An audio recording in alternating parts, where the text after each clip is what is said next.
Okay, hello. Here is a Seger, and today is his first real day. Maybe day 2 technically. I'm teaching him a few things, and as I teach him a few things, I want to talk to you about a few things. Seger, yes.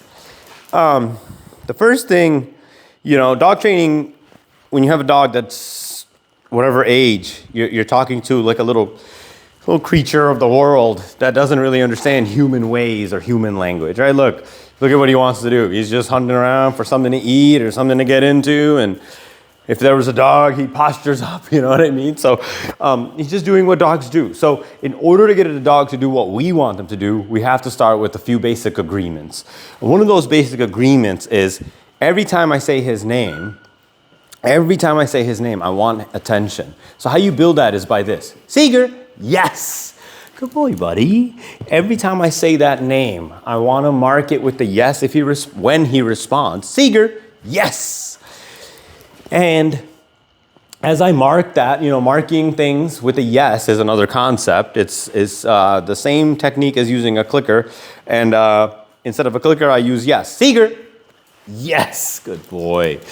So every opportunity that I get, I'm going to make this agreement with him that like every time I say your name, you respond and I'll reward it. Okay, and that's going to become one of the base layers of my training with him, because soon it's going to go like this. Seger, and he responds. I'm going to go, good boy, go place. Yes, good boy. So what I've done is I've added a secondary thing. Okay, I've added a secondary thing to the chain of events, and I can continue this chain of event, and I can keep building on it, right? But the agreement that, hey, if you do this, if you respond to me, there's a treat involved. The treat will be soon or a little bit later. For a dog that understands what's coming, that they don't care. They're happy as long as they're going to get paid at some point. So with that said, that is our first agreement. Seger, yes, good boy, good job. Next agreement that I make with my dog is understanding that there's some boundaries. And how I define the boundaries is for the first phase of training, it's always on a leash. So right there. Yes. Sorry, buddy. Let me get this leash fixed. He didn't like that between his legs. Okay, buddy. Go on, do your thing. So if I pop the leash, I want him to know that I'm setting a boundary and I want him to turn around. So if I pop the leash, yes, good job. I make him come back to me and I pay that, okay? So Seger, go place. With those agreements that yes, when you do something, you're gonna get paid, okay? Okay is gonna become a release command. I'll talk about that later. Seger, go place. Good boy. And if I withhold the okay, and he's having to wait, yes, that was a lot of waiting. Place. And I'm going to pop the leash to define where the boundary was.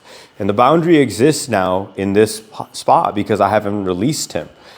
If he tries to leave again, boundary, that's with the pop. With the pop. And returning him to where I want him to be. With the pop. Returning him to where he's supposed to be. I want to see him be patient here. I want to see him look at me. Yes, good job. That'll get him a reward. And then I say, okay, that's a guy.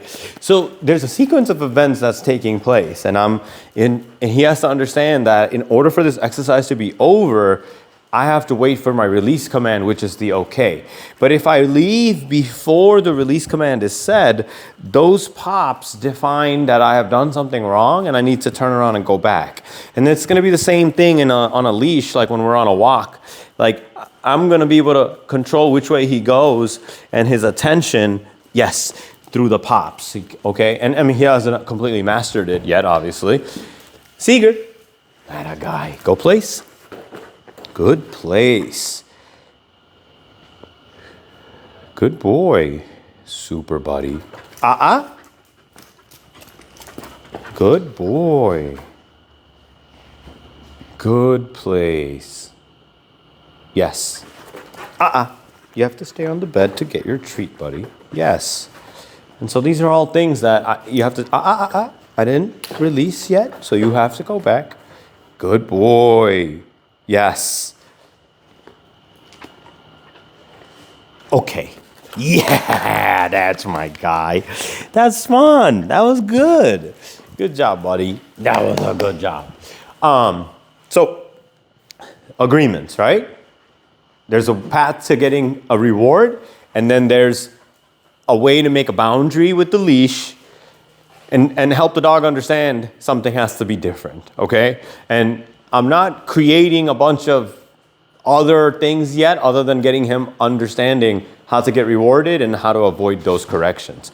Seger, Yes, good boy. He was literally checking out the garbage can. So, this guy is a very opportunistic kind of a guy. Yes. So, there's a lot of ways where those two simple concepts, how you get rewarded and how you get how to avoid corrections is gonna be the very way I build all the other skills, right? So you can kind of see like he wanted to come and jump usually, but over the last little bit, we've been working on approaching and without me having to say anything, he's figured out he needs to sit now. So he's a smart dog. We're having a lot of fun. You can obviously see we're in full swing of training because he was so by the end of yesterday, he was already comfortable by hour 1. So I just thought, I don't want to waste any time. He's ready to do a lot of stuff and I'm ready to go with him. So we already started doing all this stuff. So, I'm going to give him a break. We're going to go get some water and stuff and go for a walk. Water and stuff. And then, we'll put him down for a nap and then we'll do another round in a minute. So, I'll keep you guys updated, but, we're doing great. He's doing great. I have no complaints. He's a good boy. All right, y'all.